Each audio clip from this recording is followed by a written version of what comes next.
आलमी मंडी में तेल की कीमतें रिकॉर्ड $125 फी बैरल की सतह से नीचे आ गई। आलमी मार्केट में ब्रेंट खाम तेल $124 से कम होकर $111 फी बैरल पर ट्रेड हो रहा है, जबकि अमरीकी खाम तेल की कीमत 1% इजाफे से $105 फी बैरल हो गई है।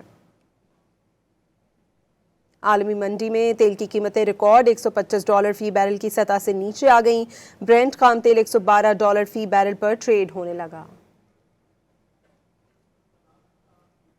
आलमी मंडी में तेल की कीमतें रिकॉर्ड $125 फी बैरल की सतह से नीचे आ गई। आलमी मार्केट में ब्रेंट खाम तेल $124 से कम होकर $111 फी बैरल पर ट्रेड हो रहा है, जबकि अमरीकी खाम तेल की कीमत 1% इजाफे से $105 फी बैरल हो गई है।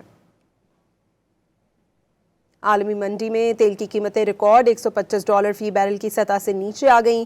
ब्रेंट खाम तेल $112 फी बैरल पर ट्रेड होने लगा।